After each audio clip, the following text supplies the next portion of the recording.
پیشانی پر اگر نشان کی بات ہوتی تو صرف جبہہ کا لفظ آتا. اللہ نے قرآن میں فرمایا فی وجوہ، ان کے پورے چہرے پر سجدے کے نشان ہے، یعنی چہرہ چمکدار ہوگا. ہم بھی بہت سالوں سے سجدے کر رہے ہیں، بہت سالوں سے ہم بھی نماز پڑھ رہے ہیں. بہرحال زمانے رسول آ گیا، اے میرے صحابہ چھوڑ دو، ہم عہد کے پابند ہیں، ہم عہد و پیمان والے ہیں. تو مجبوراً ان کو چھوڑنا پڑا. وہ گئے، روتے روتے گئے، فریاد کرتے گئے. لیکن رسول کریم صلی اللہ تعالیٰ علیہ وسلم کی یہ جو صلح ہوئی، واپس تو مدینے آئے، تب یہ سورہ نازل ہوئی جس میں اللہ تعالیٰ نے یہ ارشاد فرمایا لقد صدق اللہ رسولہ الرؤیا بالحق لتدخلن المسجد الحرام ان شاء اللہ آمنین محلقین رؤوسکم ومقصرین لا تخافون. اللہ تعالیٰ اپنے رسول کا خواب سچ کر دکھایا، بے شک کہ ضرور ضرور رسول آپ داخل ہوں گے مسجد حرم میں، وہ بھی امن و امان کے ساتھ. مسجد حرم میں آپ آئیں گے. ہوا یہ کہ اس وقت حضرت عثمان غنی کو بھیجا گیا تھا مکہ کے حالات دیکھنے کے لیے. حضرت عثمان مکہ والوں میں معزز تھے، ان کی لوگ عزت کرتے تھے. حضرت عثمان غنی آئے، بات چیت کی غرض سے آئے، تو وہاں جتنے کفار و مشرکین کے سردار تھے انہوں نے دیکھا اور کہا عثمان تم سے ہماری دشمنی نہیں ہے، دیکھو ہم محمد صلی اللہ علیہ وسلم اور ان کے ساتھیوں کو آنے نہیں دیں گے مکہ میں. اور رہی بات عمرہ کی، تم احرام کی حالت میں آئے ہو، احرام کی حالت میں حرم میں آ گئے مکہ میں. کہا تم چاہو تو اپنا طواف کر کے عمرہ مکمل کر لو اور جاؤ. حضرت عثمان غنی نے کہا قسم خدا کی یہ احرام آخری سانس تک بھی باقی رکھنا پڑے تو رکھوں گا، بغیر میرے مصطفیٰ کے عمرہ نہیں کروں گا. وہاں پہنچ کر کے بھی انہوں نے خانہ کعبہ کا طواف نہیں کیا، خانہ کعبہ کا طواف نہیں کیا، عمرہ نہیں کیا، ویسے ہی چلے آئے. اسی کو امام اہل سنت فاضل بریلوی نے فرمایا نا، طیبہ نہ صحیح افضل مکہ ہی بڑا ظاہر، ہم عشق کے بندے ہیں کیوں بات بڑائی ہے. لوگ یہ مکہ مدینے کی فضیلت میں ڈسکس کرتے رہ جاتے ہیں. مسئلہ یہ ہے کہ صرف خانہ کعبہ ہی نہیں، اصل عظمت مصطفیٰ ہے. یہ نہ ہو تو پھر خانہ کعبہ کے لاکھ چکر بھی کسی کام کے نہیں. حضرت عثمان غنی رضی اللہ تعالیٰ عنہ کا یہ عمل بتاتا ہے کہ وہ احرام کی حالت میں اگر کوئی وہاں تک گیا ہے تو ظاہر سی بات ہے اب اگر احرام کھولے گا تو اس پر دم واجب ہے، بکرا قربان کرنا پڑے گا، وہ سب منظور ہے ان کو، لیکن میرے مصطفیٰ کے بغیر طواف کرنا منظور نہیں. واپس آ گئے. سال بھر نہیں گزرا تھا، 6 ہجری کا معاملہ ہے، 7 ہجری کے قریب دوبارہ نبی پاک صلی اللہ تعالیٰ علیہ وسلم دوسرے سال جب تشریف لائے رہے تھے، اس وقت 10,000 صحابہ تھے. اور 10,000 صحابہ کے ساتھ جب مدینے سے مکہ نکلے، وہ ہیبت ایسی طاری تھی کہ مکہ والوں کے دل پورے ہل چکے تھے اور کوئی مقابلے کو تیار نہیں تھا. سب ادھر ادھر بھاگم بھاگی چل رہی تھی، کوئی کس کے ہاں جا رہا ہے، کوئی کس کے ہاں جا رہا ہے. اور اللہ تعالیٰ نے اپنے نبی کو وعدہ پورا کیا. نبی پاک صلی اللہ علیہ وسلم 20 رمضان المبارک 7 ہجری کو مکہ مکرمہ میں اس شان کے ساتھ داخل ہوئے کہ حضور کے داخل ہونے کی تاریخ سے لے کر آج تک دوبارہ کبھی خانہ کعبہ میں شرک اور بت پرستی نہیں ہو سکی. حضور پاک صلی اللہ علیہ وسلم نے جو پاک کیا اور خانہ کعبہ کو جو اور مسجد حرم کو جو پاک کیا. بہرحال یہ فتح مکہ میں نے اس سے قبل بھی بتایا تھا. تو یہ روشن فتح جس کا ذکر سورہ فتح میں آیا ہے یہ فتح مکہ ہے. یہاں ایک مسئلہ ہے، عقیدے کی بات بھی ہے، میں عرض کیے دیتا ہوں. اس آیت میں اللہ نے فرمایا لِيَغْفِرَ لَكَ اللَّهُ مَا تَقَدَّمَ مِن ذَنبِكَ وَمَا تَأَخَّرَ. اللہ نے آپ کو روشن فتح عطا فرمائی. اب آگے کا جو آیت کا ٹکڑا ہے جو میں نے تلاوت کیا، غور سے توجہ، تاکہ اللہ تعالیٰ آپ کے اگلے پچھلے گناہوں کو معاف کر دے. بہت سارے لوگوں نے یہی کہا، آپ کے اگلے پچھلے گناہوں کو معاف کر. مارکیٹ میں ملنے والے بہت سارے قرآن کے ترجمے ہیں، ان میں اٹھا کر دیکھو تو یہی ترجمہ ہے، اے رسول آپ کے اگلے پچھلے گناہوں کو اللہ تعالیٰ معاف کر دے. اس لیے روشن فتح عطا کی تاکہ آپ کے اگلے پچھلے گناہوں کو معاف کر دے. ترجمہ کرنے والوں سے کوئی یہ سوال کرے کہ بھائی بتاؤ تو صحیح آپ کے رسول کے اگلے گناہ کون سے تھے، پچھلے گناہ کون سے تھے جس کی معافی کا اللہ نے یہاں بیان کیا ہے؟ جبکہ عقیدہ تو ہمارا یہ ہے کہ نبی معصوم ہوتے ہیں اور میرے آقا تو سید المعصومین ہیں، تو کون سے گناہ ہیں؟ اسی لیے ہم کہتے ہیں نا، ہر کتاب کو اٹھا کر پڑھ لینے کا نام علم نہیں۔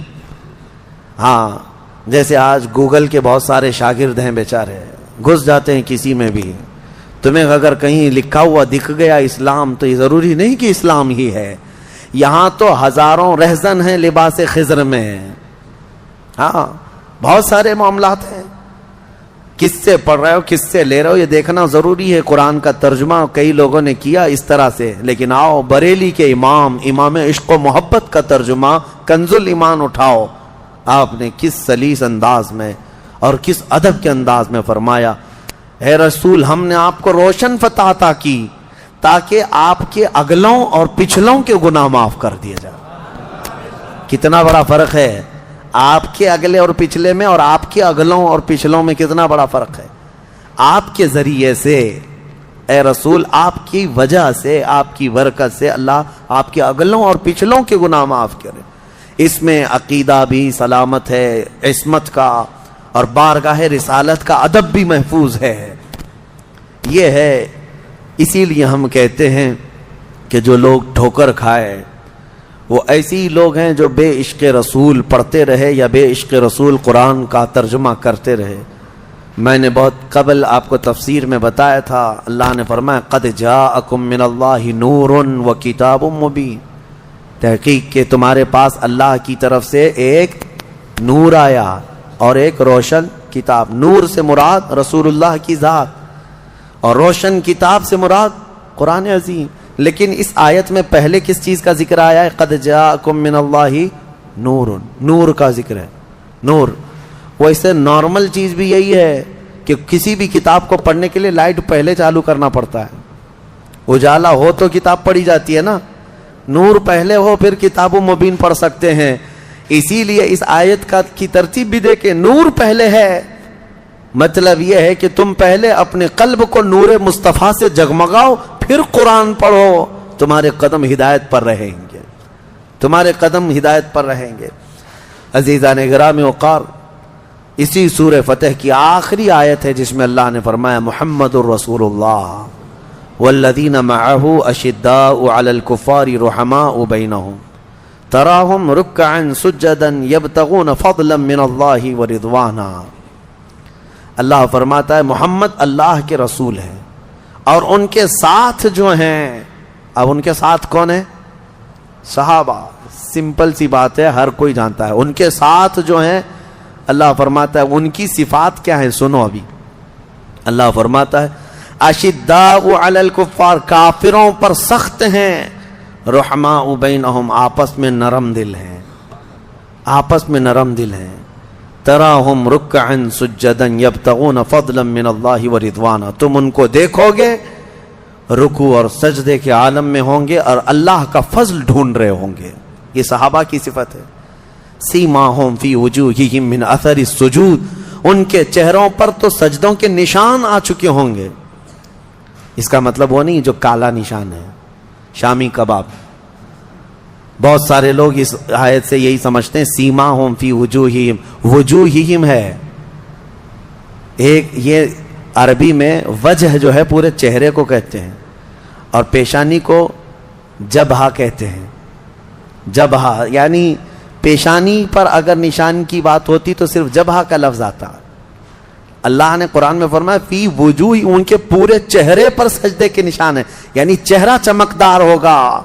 اور بعض لوگ گھس گھس کر کے پیشانی پر کہتے ہیں کہ یہی نشان ہے جو قرآن میں ذکر ہے۔ بہرحال وہ ایک الگ مسئلہ ہے، ہم بھی بہت سالوں سے سجدے کر رہے ہیں، بہت سالوں سے ہم بھی نماز پڑھ رہے ہیں۔ بہرحال جو صحابہ کرام رضوان اللہ تعالی علیہ مجمعین کی صفت آئی ہے اس پر مجھے بات کرنا ہے۔ کیا ہے؟ اشداء علی الکفار رحماء بینہم، وہ کافروں پر سخت ہیں اور آپس میں نرم دل ہیں۔ اے مسلمانوں، کہیں اس کو تم نے پلٹ تو نہیں دیا، کہیں اس کو الٹ تو نہیں دیا کہ اب آپس میں بہت سخت ہو گئے اور دوسروں کے لیے نرم ہو گئے؟ ہم دیکھ رہے ہیں، حالات دیکھ رہے ہیں۔ اپنوں کے لیے اتنا سخت دل ہو گئے ہیں لوگ، بات چیت کرنا پسند نہیں ہے، سلام کلام نہیں ہے، ملنے کی خواہش نہیں ہے، اور وہی کفار و مشرکین کے ساتھ خوب بگاڑی جا رہی ہیں، ان کے آؤ بھگت کیے جا رہے ہیں، ان کے استقبال بھی چل رہے ہیں۔ یہ آیت کو الٹ کر کے رکھ دیا اس زمانے کے لوگوں نے۔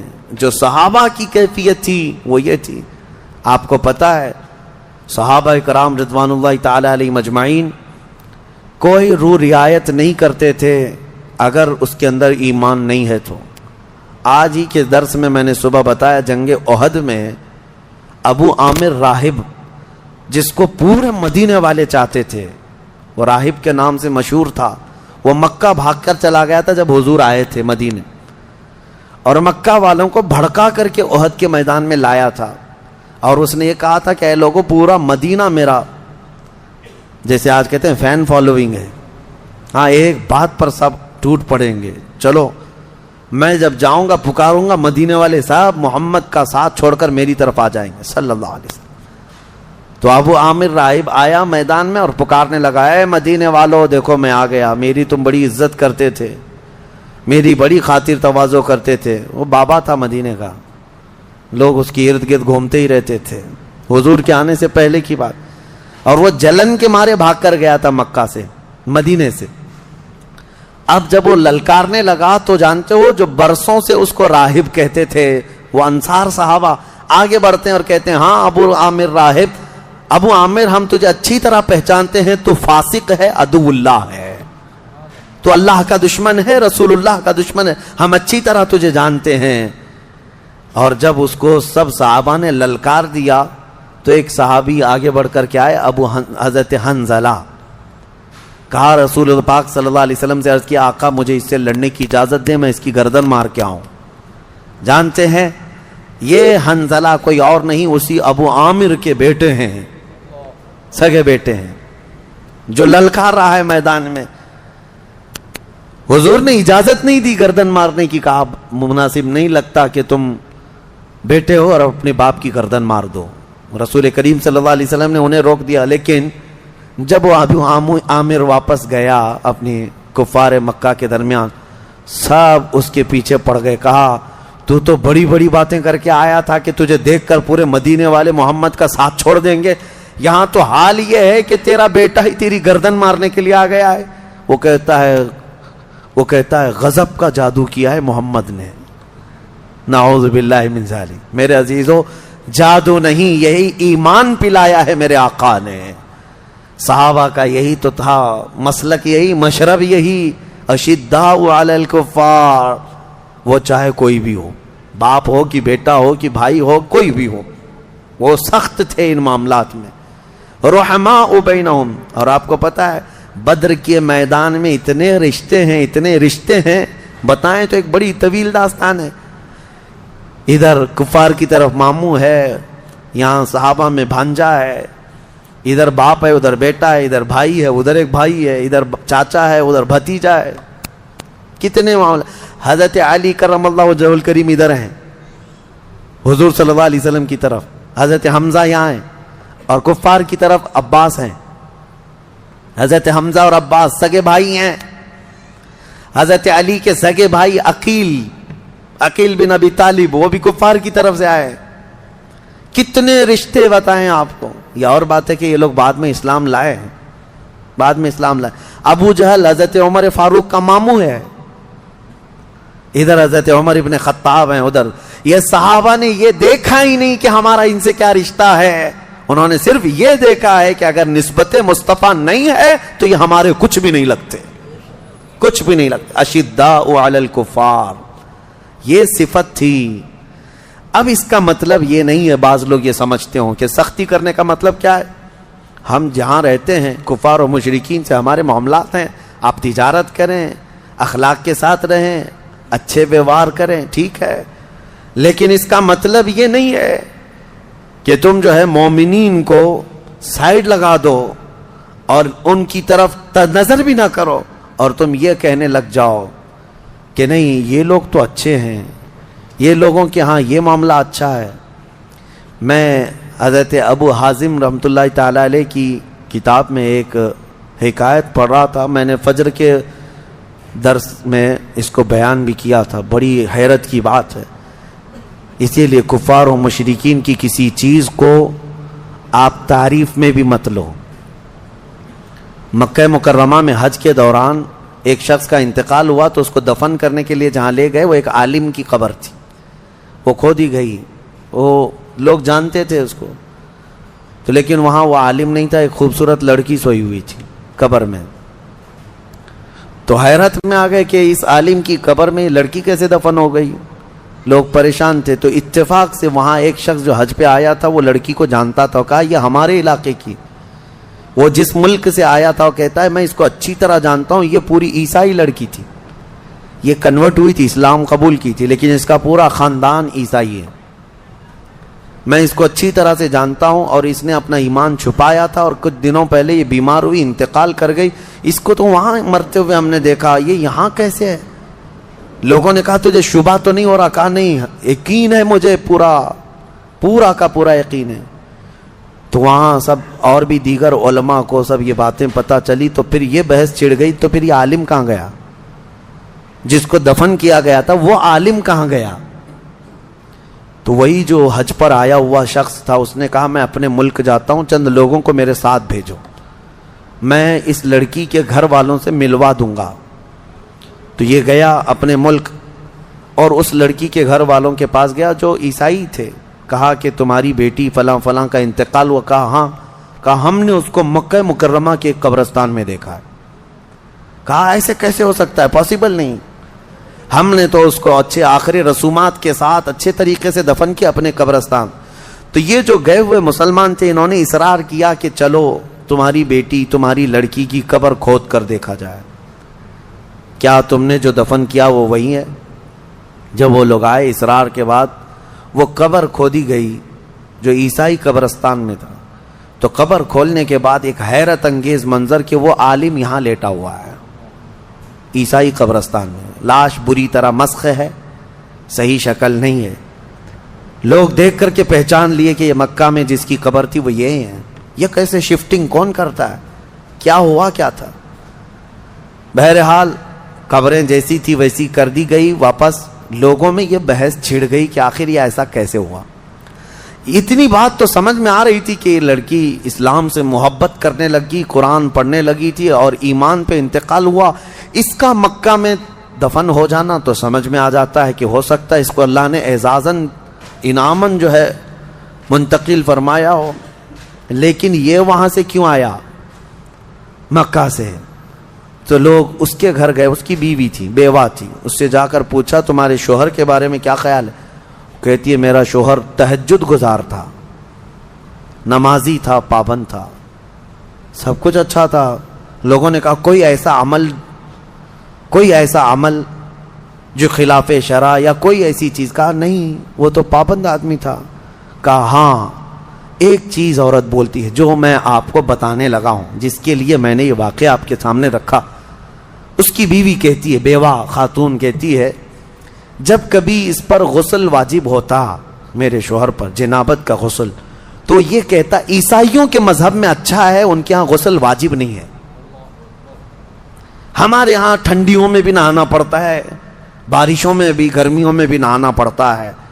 یہ بار بار ایک جملہ یہ کہتا تھا عیسائیوں کے ہاں ان کے مذہب میں اچھا ہے, جنابت کا غسل واجب نہیں ہے.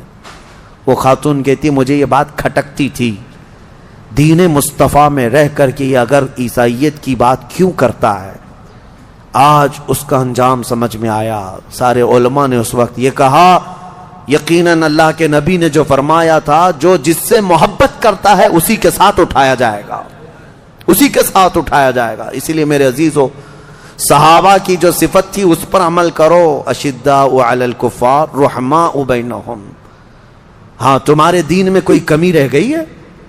مصطفیٰ کریم صلی اللہ علیہ وسلم کے اخلاق میں کوئی کمی ہے جو تمہیں دوسروں کی تعریف کرنی پڑے؟ الحمدللہ میرا دین کامل ہے. مصطفیٰ کریم صلی اللہ علیہ وسلم کو دیا ہوا دین ایسا کامل بلکہ اکمل ہے جس میں ایک شوشہ بھی نہیں چھوڑا گیا ہے. قیامت تک کے لیے دین ہے. میں چیلنج کے ساتھ کہہ سکتا ہوں پوری دنیا کے دیگر ادیان کو لاؤ، کچھ تو مدون بھی نہیں ہے، لکھے ہوئے بھی نہیں ہے، بس ایسی اندھا دھند چل رہے ہیں کئی دن. کچھ مذہب جو ہے صرف افواہوں پر چل رہے ہیں، کچھ مذہب ہیں جن کی کتابیں ہیں، جن کے ہاں لا ہیں، لیکن سب کو لا کر کے بتا دو، میں بتاؤں گا اسلام کے علاوہ کوئی کمپلیٹ ہے ہی نہیں، کمپلیٹ نہیں ہے. میرے عزیزو، جس کے پاس سب کچھ ہے اسے یہ سب دیکھنے کی ضرورت نہیں. بہرحال صحابہ اکرام رضوان اللہ تعالی علیہم اجمعین کی یہ صفت اللہ ہمیں عطا فرمائے. اشداء علی الکفار رحماء بینہم. امام اہل سنت فاضل بریلوی رحمۃ اللہ علیہ کی بات یاد آتی ہے کہ آپ کو ایک بار درد قولنج ہوا. درد قولنج جو ہوتا ہے یہ پیٹ میں مروڑ پیدا ہوتی اور ایسی سخت درد کہ ہر چیز پھیکی لگنے لگ جائے، کڑوی لگنے لگ جائے. اعلیٰ حضرت فرماتے ہیں میں ایک دن سے بیمار ایسا تھا کہ صرف نماز کے وقت میں وہ درد کم ہوتا، ظہر پڑا اس کے بعد پھر شدت کا درد، عصر پڑا پھر شدت کا درد، مغرب پڑا شدت کا درد. وہ لیٹے ہوئے تھے، علاج بھی چل رہا ہے. دوسرا دن گزر گیا، اعلیٰ حضرت فرماتے ہیں ایسا لگتا تھا کہ اس پیٹ کے درد سے جو ہے موت قریب آ جائے گی، اتنا سخت درد تھا. دوسرے دن اعلیٰ حضرت فرماتے ہیں کہ ان کے کوئی جاننے والے آئے، کہا کہ حضور فلاں ایک صاحب ہے، وہ کوئی پنڈت تھا، کہا کہ وہ جڑی بوٹیاں کرتا ہے، بہت ساری چیزیں ہیں علاج وغیرہ کے لیے. اعلیٰ حضرت نے منع فرمایا. اس کے بعد کچھ صاحبوں نے کہا کہ بہت درد ہے، شدت کا درد ہے، دیکھ لینے میں کیا ہے. اور وہ صاحب بھی آپ کے درشن کرنا چاہتے ہیں، آپ کی زیارت کرنا چاہتے ہیں. اعلیٰ حضرت نے کچھ کہا نہیں، وہ آ گیا. اعلیٰ حضرت نے اس کو لکھا ہے. وہ آئے جو صاحب جن کو یہ لوگ لے کر کے آئے، وہ آتے ہی اعلیٰ حضرت کے پیٹ پہ ہاتھ رکھا اور کہا کہاں درد ہے. اعلیٰ حضرت فرماتے ہیں 2 دن سے قولنج کا اتنا درد مجھے نہیں ہوا تھا جتنا اس کے ہاتھ رکھنے سے ہوا. اس کے ہاتھ رکھنے سے جو مجھے درد ہوا، یہ کیا تھا؟